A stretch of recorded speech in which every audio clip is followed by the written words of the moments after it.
বলছিলাম ধাওয়া পড়ার মানুষের কাছে তার নিজের মূল্য না থাকতে পারে। পৃথিবীর মানুষ জেনে রাখো, তোমার দাম রয়েছে, তোমার মূল্য রয়েছে। তুমি যেদিন এই পৃথিবীতে এসেছিলে সেদিন গরু ছাগল আর মহিষের মতো এই পৃথিবীতে আসনি। তুমি যেদিন পৃথিবীতে আসবা তার 1 বছর পূর্বে থেকে তোমার বাবা মা প্রস্তুতি নিয়েছেন তোমাকে রিসিভ করার জন্য। তুমি যেদিন এই পৃথিবীতে এসেছিলে, যেই ব্যক্তি প্রথমেই তোমাকে কোলে নিয়েছিল, আদর মাখা মুখে তোমাকে চুমু খেয়ে তোমাকে আদর করেছিল, তার মানে তোমার রিসিপশন অনেক সুন্দর করে অনেক সম্মানের সাথে আল্লাহ রাব্বুল আলামিন করেছেন। তার মানে তোমার দাম রয়েছে, তোমার মূল্য রয়েছে। ধাওয়া পড়ার আজকের মানুষগুলো এখানে বসেছে কিসের জন্য? গোরস্থান করবে। কিসের জন্য? গোরস্থানের জমি কিনবে। তার মানে কি, একজন মানুষের রিসিপশন যেমন সুন্দর হয়, একজন মানুষের রিসিপশনের ভিতরে যেমন আল্লাহ রাব্বুল আলামিন একজন মানুষকে সম্মানিত করেছেন, ঠিক তেমনি ভাবে তুমি কুলি হও, তুমি মজুর হও, তুমি দিন মজুর হও, তুমি খেটে খাওয়া মানুষ হও, তুমি অফিসার হও, তুমি শিক্ষিত হও আর অশিক্ষিত হও, তুমি ধনী হও আর গরিব হও, তুমি বড় হও আর ছোট হও, তুমি কালো হও আর সাদা হও, তুমি বেটে হও আর লম্বা হও, তুমি সর্দার বংশের হও আর চৌধুরীর বংশ হও, তুমি যেই বংশের হও না কেন, আল্লাহ রাব্বুল আলামিন তোমার বিদায়ের ব্যবস্থাটাও সম্মানের সাথে করেছে। সুবহানাল্লাহ বলবেন না? একজন মানুষ যখন মারা যায়, ও দিনদার হোক আর অদিনদার হোক, কুলি হোক আর অফিসার হোক, গোসল করায় না? এমনটা হয় না যে আপনাদের এই এলাকায় যিনি সুদ খায়, ঘুষ খায়, তারে গোসল দেয় না, এমনটা হয় না? সবারে গোসল দেয়, সবাইরে সুন্দর কাপড় পরায়। তার রিসিপশনটা আল্লাহ রাব্বুল আলামিন যেমন সম্মানের সাথে করেছেন, তেমনি তার বিদায় মুহূর্তটাও আল্লাহ রাব্বুল আলামিন সম্মানের সাথে ব্যবস্থা করে রেখেছেন। সুতরাং গোটা পৃথিবীর মধ্যে কোনো মানুষ যদি একটিবার তার গোটা জীবনে একটি সেজদা দেয়, বলুন তো একটি সেজদা পাওয়ার হকদার কে? আল্লাহ। দুরূদ ও সালাম বর্ষিত হোক সেই মহামানবের প্রতি, জাহেলিয়াতের নিকোষ কালে আধারে যখন সমগ্র মানবতা অন্ধকারচ্ছন্ন ছিল, সেই অন্ধকারচ্ছন্ন যুগে একজন মহামানবের আগমন ঘটেছিল সুবহে সাদিকের মতো। বলুন তো এখন দিন নাকি রাত? তো সকালের পূর্ব দিগান্তে কি উদিত হওয়ার মাধ্যমে এই পৃথিবী আলোকিত হবে? কথা বলেন। সূর্য। ঠিক আরব জাহেলিয়াতের যুগে গোটা পৃথিবী অজ্ঞতায় অন্ধকারচ্ছন্ন ছিল। গোটা পৃথিবী ছিল অন্ধকারচ্ছন্ন, জাহেলিয়াতে ভরা। কেমন? দেখো, যদি কোনো পরিবারের বাপ মারা যেত, তাহলে ওই পরিবারের বড় ছেলে তার মায়ের সাথে বিবাহ বসতে চাইত। এমন এক জাহেলিয়াতের যুগ, যেই যুগে কোনো ব্যক্তির যদি কন্যা সন্তান জন্মগ্রহণ করত, লোকলজ্জার ভয়ে লোকচক্ষুর অন্তরালে লুকিয়ে লুকিয়ে লুকিয়ে লুকিয়ে গিয়ে মরুভূমির মাটিতে পুঁতে রেখে আসতো। এমন এক অজ্ঞতা আর জাহিলিয়াতের যুগে, এমন এক অন্ধকারের যুগে একজন মহামানবের এই পৃথিবীতে আগমন ঘটেছিল। ঠিক সকালের সূর্যের মতো, সকালের সোনালী রবির মতো, ঠিক সুবহে সাদিকের মতো। যেই সকালের সোনালী রবির আলোয় যার ইমানে নূরের আলোক ফোটা, সেদিন শুধুমাত্র হেরা পর্বতের গুহাকে আলোকিত করেনি, সেদিন আলোকিত করেছিল মক্কা, মদিনা, হেজাজ, আবিসিনিয়ার সহ সমগ্র বসুন্ধরা। যার মতো কোনো মানব অদ্যাবধি এই পৃথিবীতে আসেনি, এবং কিয়ামতের উদয়কাল পর্যন্ত যার মতো কোনো মানব আর এই ধরিত্রীর মাঝে আগমন করবেন না। নবীজি বিশ্ব নবী মুহাম্মদুর রাসূলুল্লাহ সাল্লাল্লাহু আলাইহি ওয়াসাল্লাম। সম্মানিত উপস্থিতি, আমার আগে আমাদের উস্তাদ সমতুল্য একজন প্রজ্ঞাবান আলেম তিনি আলোচনা করেছেন। আলহামদুলিল্লাহ,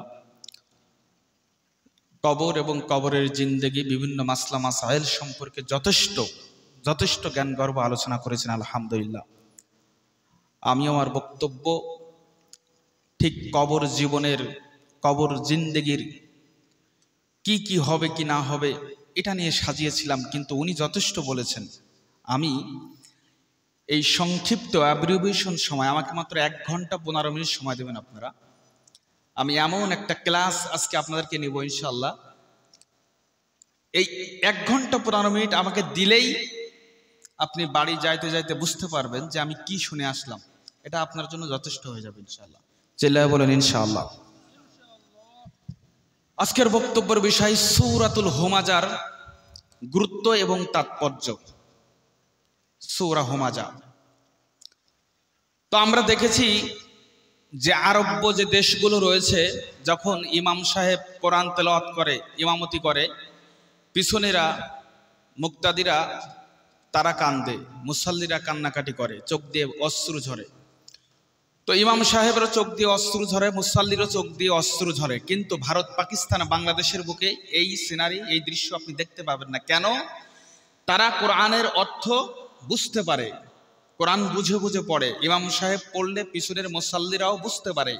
কিন্তু ভারত, পাকিস্তান, বাংলাদেশের মানুষ ইমাম সাহেব যখন কোরআন তেলাওয়াত করে তখন ইমাম সাহেবও বোঝে না, এজন্য ইমাম সাহেবের চোখেও পানি থাকে না। পক্ষান্তরে আমরা মূর্খ মানুষ, অধিকাংশ মূর্খ মানুষ, আমরাও বুঝি না, এজন্য আমাদের চোখে আর পানি আসে না, সলাতের মধ্যে একাগ্রতা আসে না, একানিষ্ঠতা আসে না।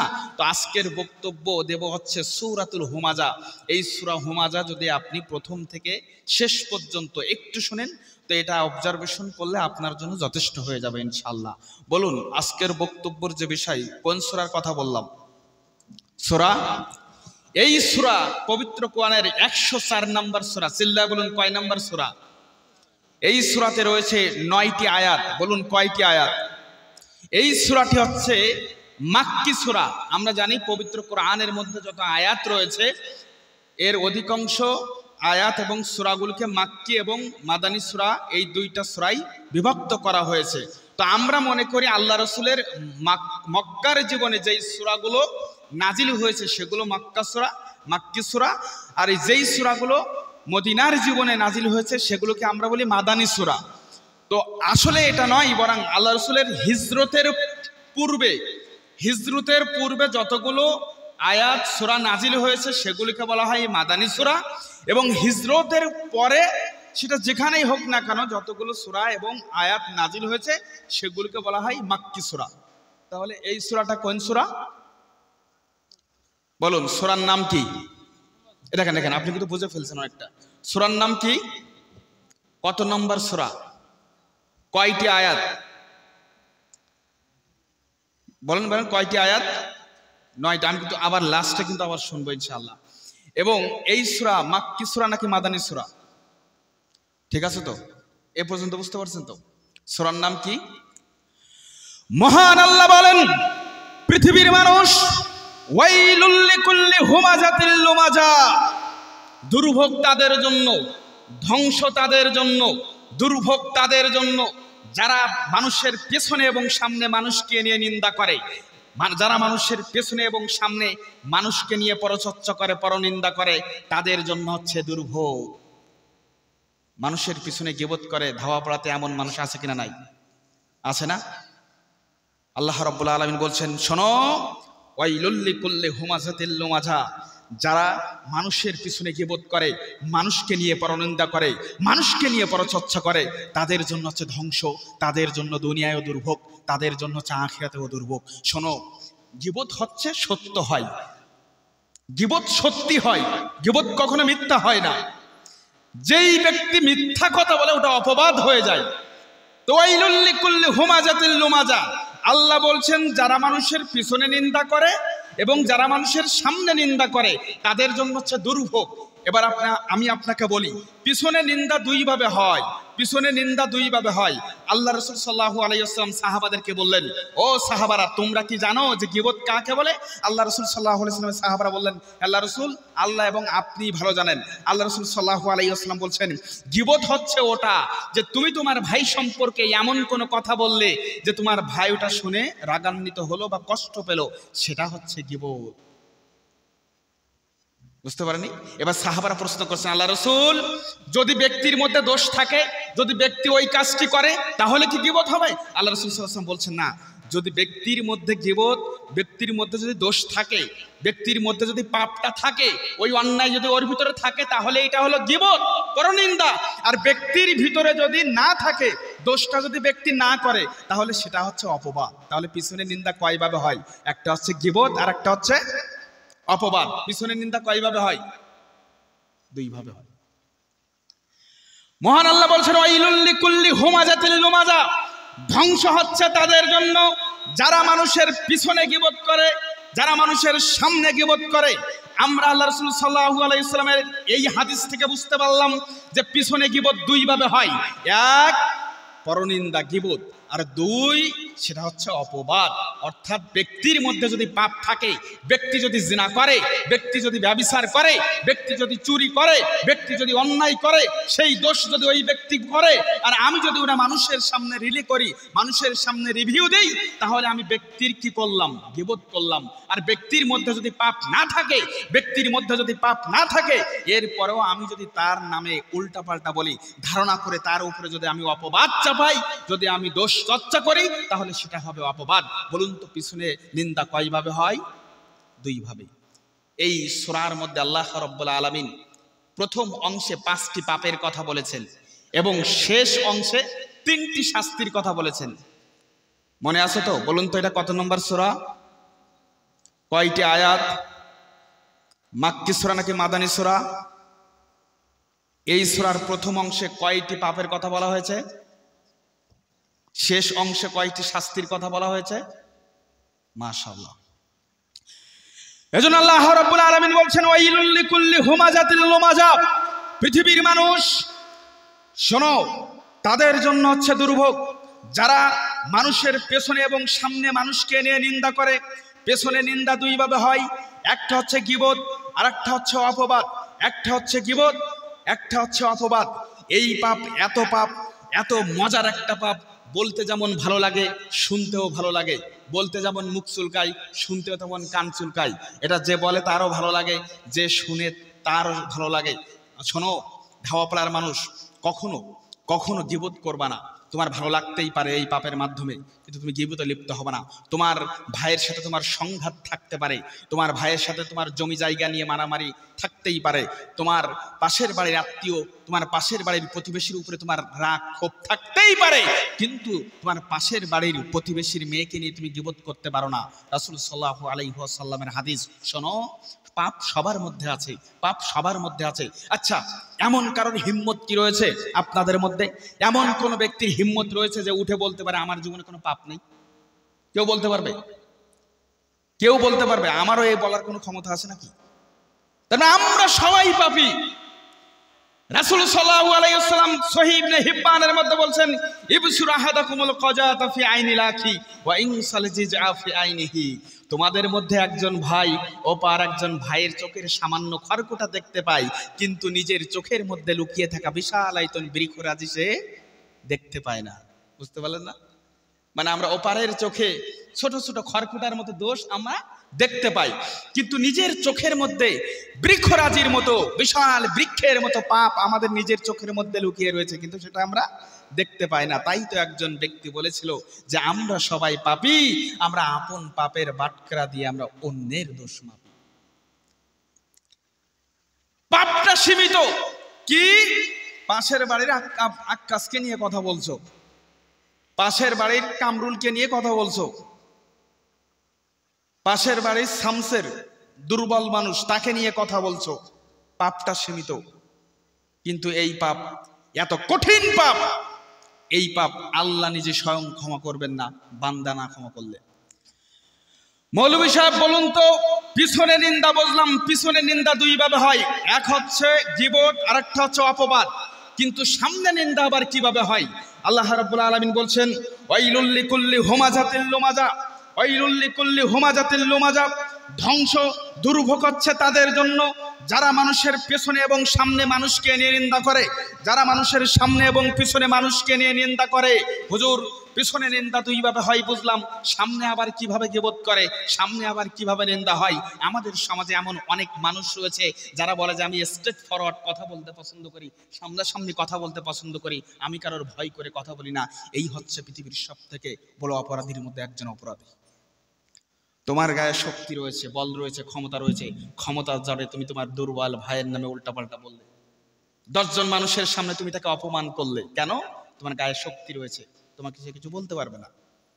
এই শক্তির অহংকার বড়াই দেখিয়ে আবার বলে যে তুমি করতে পারলে আমি বলতে পারবো না, তুই এটা করতে পারলে আমি বলতে পারবো না, তুই করতে পারলি তাতে দোষ নেই, আমি বললে দোষ। আছে না এমন মানুষ? ধ্বংস ওই সমস্ত মানুষের জন্য যারা নিজের শক্তিমত্তার পরিচয় দিতে চায়, যারা নিজের ক্ষমতার অপব্যবহার করে দুর্বল মানুষের উপরে চড়াও হয়, যারা মানুষের উপরে ক্ষমতা দেখায়, ক্ষমতা দেখিয়ে মানুষের গোপন পাপ মানুষের সামনে উন্মোচন করে দিয়ে মানুষকে যারা সমাজের বুকে হেয়নাস্তা করতে চাই, অপার মুসলিম ভাইকে অপমানিত করতে চাই, তাদের জন্য দুর্ভোগ, দুনিয়াও দুর্ভোগ ওর আখিরাতেও দুর্ভোগ। আল্লাহ রাব্বুল আলামিন পবিত্র কোরআনের মধ্যে বলছেন, পৃথিবীর মানুষ ওয়াইলুল লিকুল্লি হুমাযাতিল লুমাযা, যারা মানুষের পিছনে নিন্দা করে, যারা মানুষের সামনে নিন্দা করে, তাদের উভয়ের জন্য হচ্ছে দুর্ভোগ। বলুন এই পাপ নেই কার মধ্যে? প্রত্যেকে আমরা আজকে এই পাপের মধ্যে নিমজ্জিত। আজকে প্রত্যেকটি মানুষ আমরা গীবতের সাথে সম্পৃক্ত। এই এখনই যদি জালসা শেষ হয়ে যায়, এখন যদি 3 জন মানুষ কি 2 জন মানুষ হাঁটতে হাঁটতে যায়, তো তৃতীয় অপার একজন ব্যক্তির পক্ষ নিয়ে বা কথা বলতে বলতে তার বাড়ি যায়, সবাই এই পাপে দূষিত। আজকে পরিবার, অধিকাংশ পরিবারের ভাঙন হয়েছে গীবতের কারণে। অধিকাংশের স্বামী স্ত্রীর দাম্পত্য জীবন নষ্ট হয়ে গেছে, বিচ্ছিন্ন হয়ে গেছে গীবতের কারণে। একটা পরিবারে দেখেন বাপও গীবত করে, মাও গীবত করে, শাশুড়ি গীবত করে, বৌমাও গীবত করে, ছেলেও গীবত করে, সবাই আমরা গীবতের সাথে সম্পৃক্ত। পাশের বাড়ির ভাবিও গীবত করে, পাশের বাড়ির চাচিও গীবত করে, রাজনৈতিক নেতারাও গীবত করে, একজন আরেকজনের বিপক্ষে গীবত করে। এদেশের অনেক হুজুর এক হুজুর আর এক হুজুরের বিরুদ্ধে গীবত করে, আছে কিনা নাই? তাদের জন্য হচ্ছে ধ্বংস। শোনব, সুদ খেলো একজন ব্যক্তি, আচ্ছা বলুন তো সুদের গুনাহ বড় গুনাহ নাকি গীবতের গুনাহ বড় গুনাহ? পৃথিবীতে শিরিক সব থেকে বড় অপরাধ, এটা মানি, কিন্তু পৃথিবীতে যত অপরাধ রয়েছে তার থেকে অনেকগুলো অপরাধের মধ্যে অন্যতম একটা অপরাধ হচ্ছে গীবতের অপরাধ। আচ্ছা পৃথিবীতে সব থেকে বড় পাপ কি? বড় পাপ কি? শিরিক করা। তো শিরিক যদি কেউ করে থাকে, সেই শিরিকের পাপটা, ক্ষমাটা কার সাথে সম্পৃক্ত? ভালো করে বুঝবেন যে পৃথিবীর মধ্যে সব থেকে বড় পাপ হচ্ছে শিরিক। তো কোন ব্যক্তি যদি শিরিক করে, তার ক্ষমা পাওয়া না পাওয়া এটা কার সাথে সম্পৃক্ত?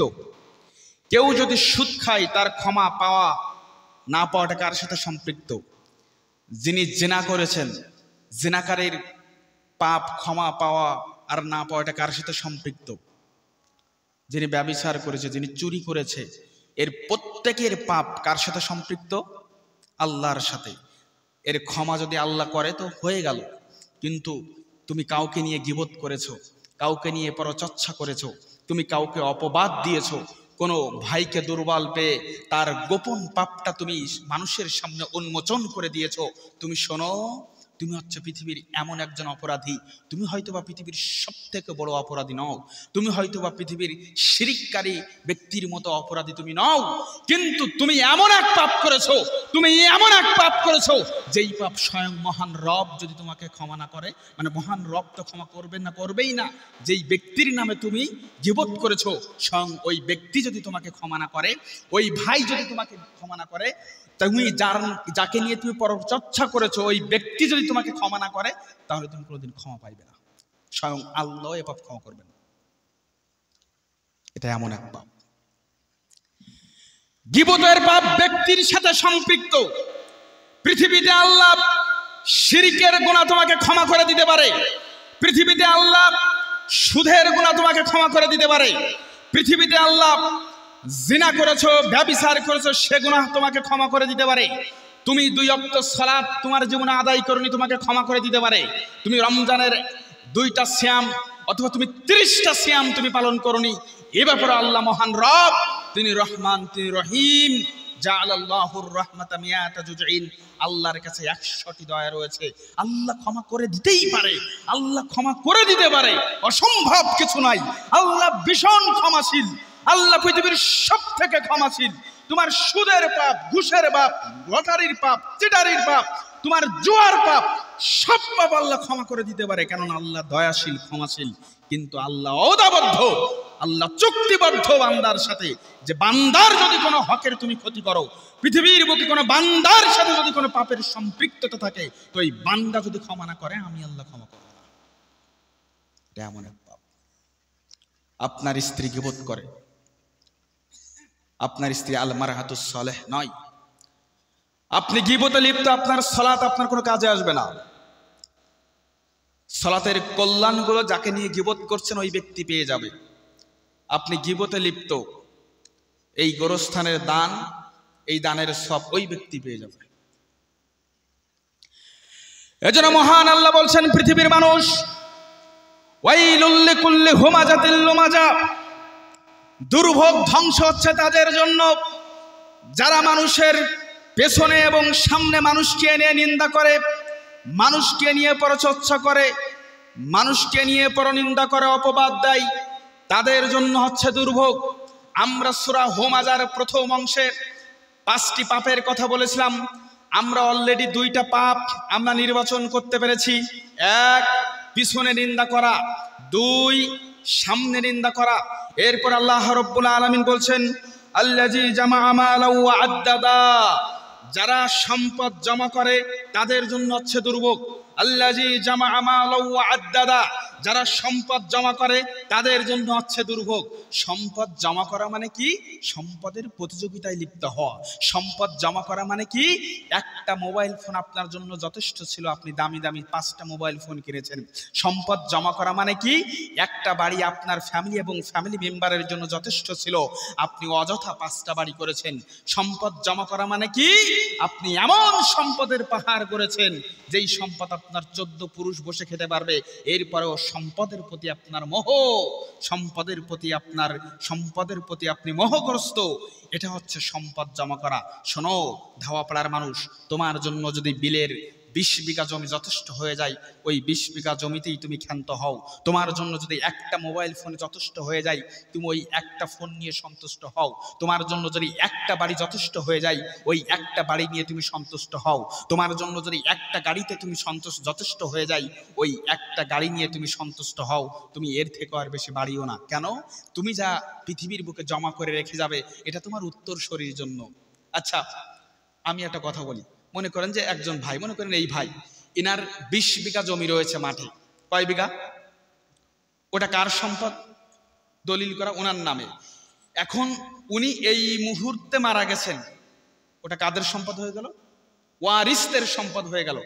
তাহলে আমরা আসলে আমাদের নিজেদের সম্পদ যেটা বলি, মালি যেটা বলে, আমাদের সম্পদ, আমার সম্পদ, কিন্তু আসলে প্রকৃতপক্ষে ওটা আমার সম্পদ নাকি ওয়ারিসদের সম্পদ?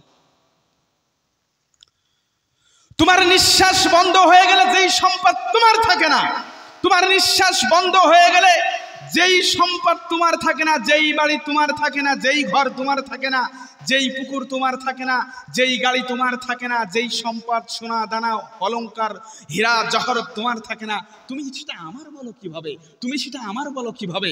তোমার সম্পদ তো অতটুকুই, তোমার সম্পদ তো অতটুকুই যেটা তুমি তোমার রবের জন্য রেখে দিয়েছো, যেটা তুমি তোমার রবের জন্য ব্যয় করেছো। তোমার সম্পদ হচ্ছে অতটুকুই। আল্লাযী জামাআ মালাও ওয়া আদ্দাদা। পৃথিবীর মানুষ, ধাওয়াপাড়ার মানুষ, শোনো, দুনিয়ার সম্পদ না গুছিয়ে তুমি আখিরাতের গোছাও, আখিরাতের সম্পদ গোছাও, আখিরাতের পুঁজি গোছাও। ওটাই তোমার আসল সম্পদ। আজকে যেটা দান করেছেন না, এটা আপনার জীবনে আসল সম্পদ। এতটুকু আপনার, আর বাকিটা আপনার ওয়ারিসের। বাকিটা কার? হৃদয় দিয়ে ভাবেন তো, অন্তর দিয়ে ভাবেন, বিবেক দিয়ে ভাবেন। যেটা আপনার গোটা জীবনে আপনি আল্লাহর সন্তুষ্টির জন্য দান করেছেন, সেটা শুধু আপনার। আর আপনি যে কোটি কোটি টাকার সম্পদ এই জমিনের বুকে রেখে যাচ্ছেন, এটা কার? চিল্লা বলুন, কার? ওয়ারিসের। এটা আপনার না। এজন্য মহান আল্লাহ বলছেন আল্লাযী জামাআ মালান ওয়া আদ্দাদা, যারা সম্পদ জমা করে এবং সম্পদ বারবার গণনা করে তাদের জন্য হচ্ছে দুর্ভোগ। সম্পদ গণনাকারী আছে কিনা? নাই, আছে না? এখন আপনি বলতে পারেন হুজুর আল্লাহ সুবহানাহু ওয়া তাআলা এটা কি বললো যে সম্পদ গণনা করে তাদের জন্য হচ্ছে দুর্ভোগ? যে আল্লাহ রাব্বুল আলামিন এটা কি বললেন যে সম্পদ গণনাকারী তাদের জন্য দুর্ভোগ? তার মানে এটা কি? সম্পদ কি গণনা করা যাবে না? আমার মাঠে কত বিঘা জমি আমি এটা গুনতে পারবো না, পরিমাপ করতে পারবো না? আরে আমার বাড়িতে কতটুকু ধান হয়েছে এটা আমি পরিমাপ করতে পারবো না? আমার ব্যাংকে কত টাকা ব্যালেন্স রয়েছে আমি আর ব্যালেন্স চেক করতে পারবো না? সম্পদ বারবার গণনা মানে কি? যেই গণনা তোমার সালাত বিনষ্ট করে দেয়, যেই গণনা তোমার সালাত নষ্ট করে দেয়, সেই গণনা তোমাকে করা যাবে না। যেই ব্যবসায়িক গণনা তোমার সালাত নষ্ট করে দেয়, রাতের ঘুম নষ্ট করে দেয়, ওই গণনা তোমার করা যাবে না। এমন আছে কিনা? নাই। ধাওয়া পাওয়াতে এমন অনেক মানুষ আছে যে সালাতে দাঁড়িয়ে সে জমি হিসাব করে কি হচ্ছে কি না হচ্ছে। এমন হাজারো মানুষ রয়েছে ব্যবসায় লস খেয়ে রাতে ঘুম নেই, শুধুমাত্র মানে বিছানার এপাশ ওপাশ করে, ঘুম নেই কেন? ব্যবসায় লস খেয়েছে। এমন আছে না অনেক?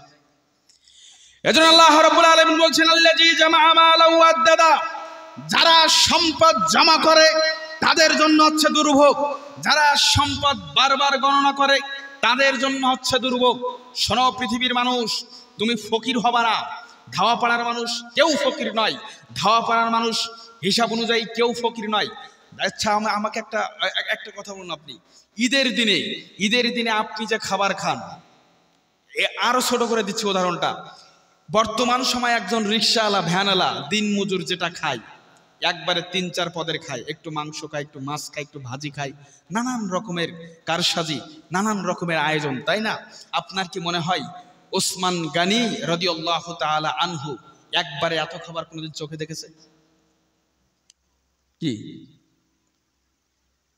এটা শুধু আমি দিন মজুর যিনি ডে বাই ডে ইনকাম করে বা ভ্যানওয়ালা, রিকশাওয়ালা ভাই, আমি তাদেরকে বলছি না, আমরাও তো খাই না? তো আল্লাহ এবং আল্লাহ রাসূল সাল্লাল্লাহু আলাইহি ওয়াসাল্লাম এবং তার সাহাবা কিরাম কেউ একবারে এত খাবার একবারে দেখেনি। এখন একজন দিনমজুর খেটে খাওয়া মানুষ একবারে যত খাবার দেখে, তারপরেও মানুষ সম্পদমুখী, তারপরেও মানুষ সম্পদের মোহগ্রস্ত। মানুষ ভালো খায়, ভালো করে, মানুষ এসি রুমের ভিতরে থাকে, মানুষের গাড়ি রয়েছে, বাড়ি রয়েছে, এরপরে ওকে সুদ খেতে হবে, ঘুষ খেতে হবে, লটারি করতে হবে, চেটারি করতে হবে। তুমি আল্লাহ রাসূল সাল্লাল্লাহু আলাইহি ওয়াসাল্লামের যুগের সাহাবাদের থেকে তুমি কোটি গুণ ভালো রয়েছো। আল্লাহ রাসূল সাল্লাল্লাহু আলাইহি ওয়াসাল্লাম তুমি আমি যে ভালো খাবো এটা আল্লাহ রাসূল সাল্লাল্লাহু আলাইহি ওয়াসাল্লাম বলেই দিয়েছেন। বুঝতে পারেননি? এটা কেন আমি যে আজকে ভালো মন্দ খাবো, আজকে আমি যে আপনি অন্তত 4-5 রকমের আইটেম আর আয়োজন দিয়ে আপনার আমার খাবারের থালা সাজানো থাকবে, এই কথা আল্লাহ রাসূল সাল্লাল্লাহু আলাইহি ওয়াসাল্লাম এখান থেকে আরো 1500 বছর পূর্বে বলে দিয়েছেন, ভবিষ্যৎবাণী করে গিয়েছেন। কেমন?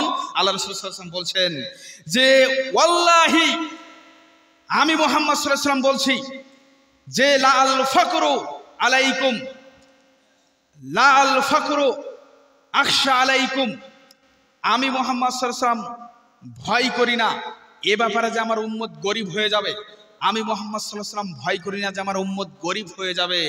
ওয়ালাকিন আখশা আলাইকুম আন তুবসাতা আলাইকুমুদ দুনিয়া, বরং আমার উম্মতের ব্যাপারে আমি এ ব্যাপারে ভয়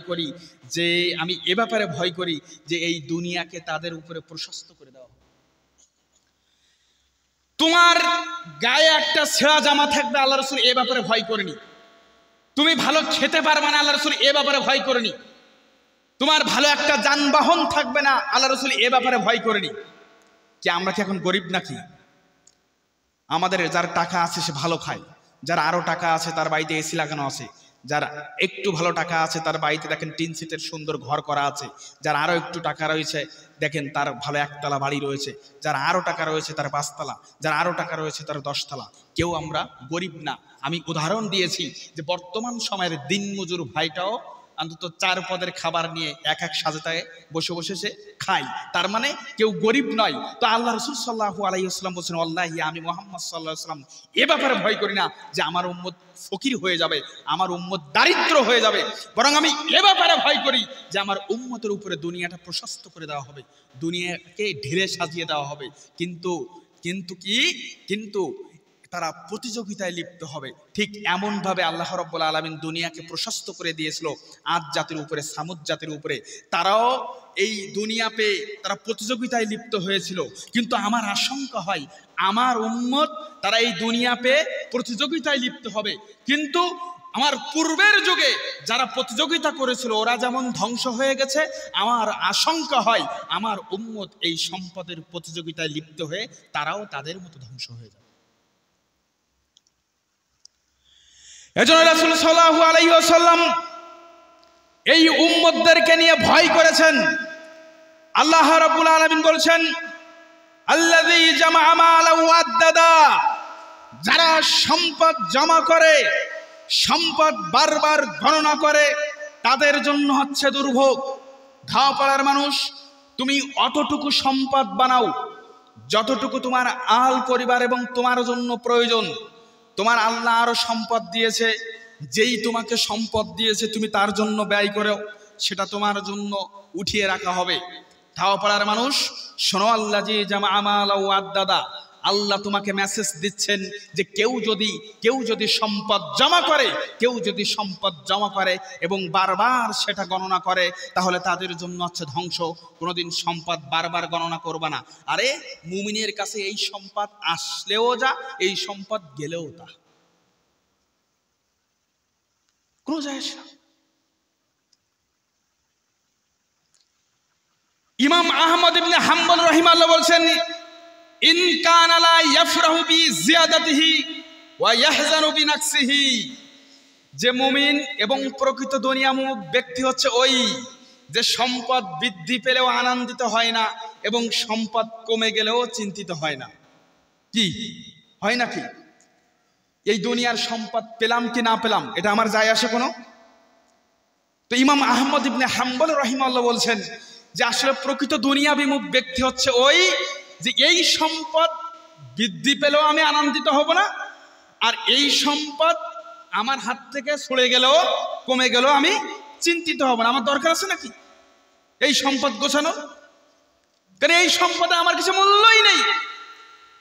এই জন্য আল্লাহ রাব্বুল আলামিন বলছেন যে বারবার যারা গণনা করে, সম্পদকে যারা পূজা করে, আজকে আমরা ঠিক সম্পদের গোলাম হয়ে গেছি, দুনিয়াকে পাওয়ার জন্য আমরা আজকে সবাই দুনিয়ার গোলাম হয়ে গেছি।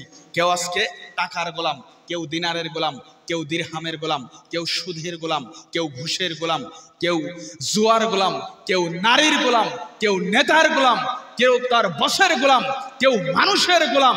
আজকে আমরা অর্থের গোলাম।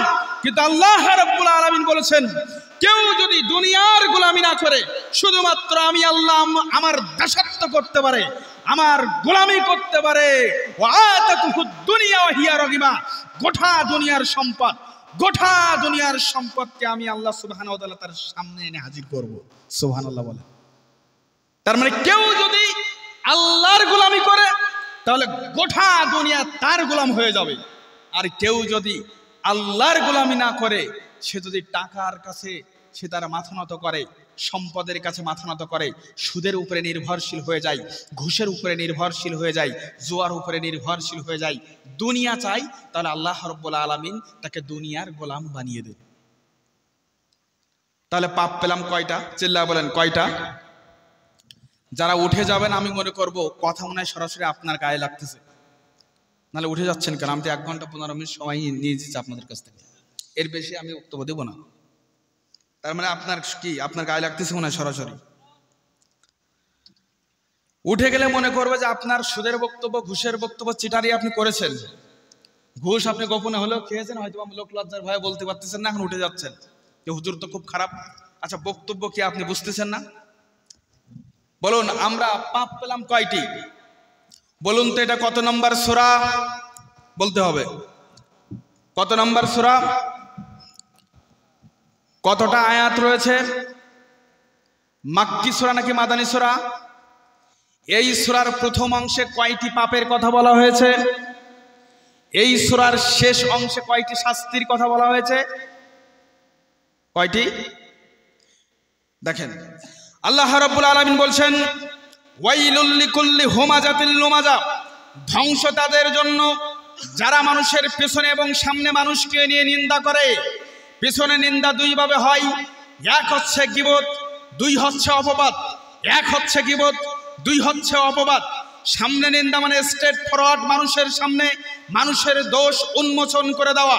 তিন, আল্লাহ রাব্বুল আলামিন বলছেন, আল্লাযী জামাআ মালাহু আদ্দাদা, আল্লাযী জামাআ মালাহু আদ্দাদা, যারা সম্পদ বারবার, যারা সম্পদ জমা করে, ওয়া আদ্দাদা, এবং সেই সম্পদ বারবার গণনা করে, তাদের জন্য হচ্ছে দুর্ভোগ। এরপরে আল্লাহ রাব্বুল আলামিন বলছেন, ইয়াহসাবু আন্না মালাহু আখলাদা, যারা সম্পদকে চিরস্থায়ী মনে করে, তাদের জন্য হচ্ছে দুর্ভোগ। আমাদের সমাজে এমন এমন এমন হাজারো মানুষ রয়েছে যে যারা সম্পদকে চিরস্থায়ী মনে করে, তার মানে তার যতটুকু সম্পদ রয়েছে তার জন্য যথেষ্ট, তার জন্য যথেষ্ট। কিন্তু এরপরেও তার সম্পদের পাহাড় করতে হবে, এরপরেও সে সুদ ছাড়তে পারে না, ঘুষ ছাড়তে পারে না, এরপরেও সে চিটার বাটপাই ছাড়তে পারে না, এরপরেও সে ব্যবসায়িক ক্ষেত্রে মিথ্যা কথা বলা ছাড়তে পারে না। কেন? তার সম্পদের প্রয়োজন। সম্পদের সাথে সে এমনভাবে আলিঙ্গন করেছে, সম্পদকে সে এত বেশি প্রিয় মনে করে যে সে মনে করে এই সম্পদ আমার জন্য যথেষ্ট, এই সম্পদ আমার জন্য যথেষ্ট।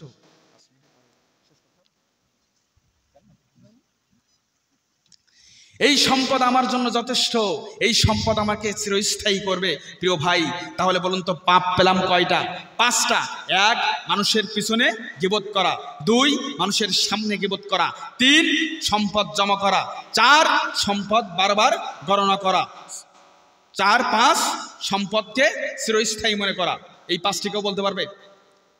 সম্পদ, আবার বলে, পিছনে গীবত করা, সামনে গীবত করা, সম্পদ জমা করা, সম্পদ বারবার গণনা করা এবং সম্পদকে চিরস্থায়ী মনে করা।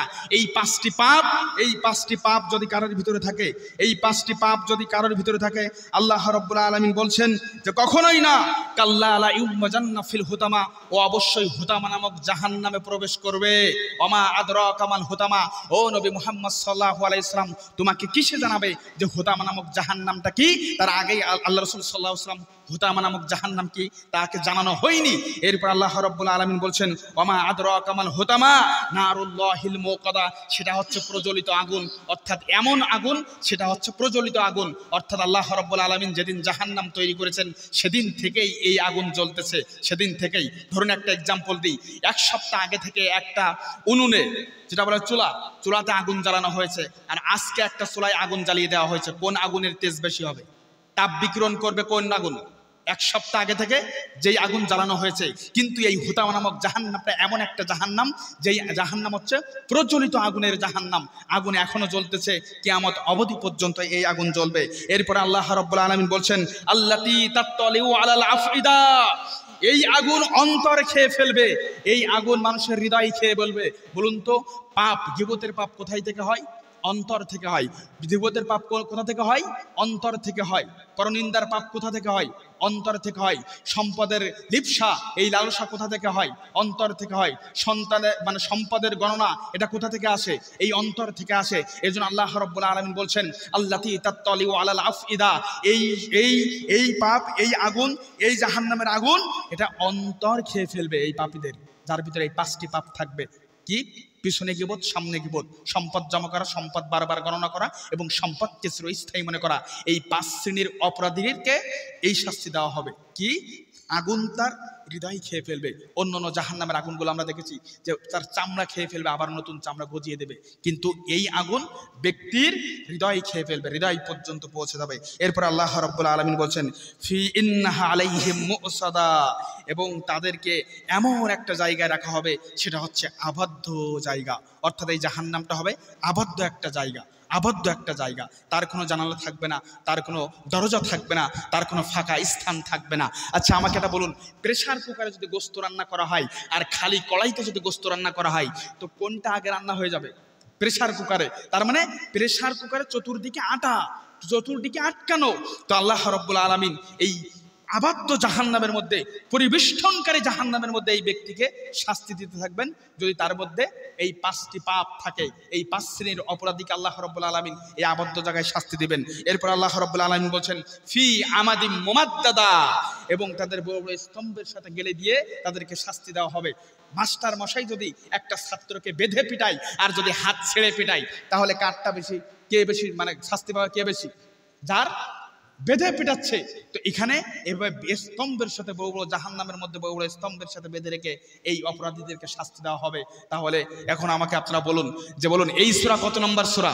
চিল্লায় বলুন, সবাই বলুন কত নম্বর? আয়াত সংখ্যা কত? মাক্কি সূরা নাকি মাদানী সূরা?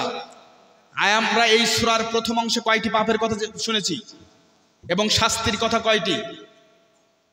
3টি শাস্তির কথা শুনেছি। প্রিয় ভাই আমার, এই সংক্ষিপ্ত সময়ের মধ্যে যে আলোচনা করলাম সূরাতুল হুমাজার উপরে, আপনি বাসায় গিয়ে আরেকটি বার 104 নম্বর সূরাটা খুলে এর বাংলা অর্থটা পড়বেন। এই অর্থ যদি আপনি আরেকবার অন্তত আর একটি বার যদি আপনি পড়তে পারেন, আশা করি ইনশাআল্লাহ যে এই সূরা হুমাজা আপনার জীবনে পরিবর্তন করে দেবে। ইনশাআল্লাহ আপনার জীবনে পরিবর্তন এনে দিবে, আপনার স্ত্রীর জীবনে পরিবর্তন এনে দিবে, আপনার সন্তানের জীবনে পরিবর্তন এনে দিবে। আল্লাহ রাব্বুল আলামিন সংক্ষিপ্ত এই আলোচনার উপরে আমরা যতটুকু শুনেছি এর প্রত্যেকটি কথা, প্রত্যেকটি বাক্যের উপরে আমাদেরকে আমল করা তৌফিক দান করুন। সকলে আল্লাহুম্মা আমিন। আকুলু কওলি হাযা আস্তাগফিরুল্লাহ লি ওয়া লাকুম। আসসালামু আলাইকুম ওয়া রাহমাতুল্লাহি ওয়া বারাকাতুহু।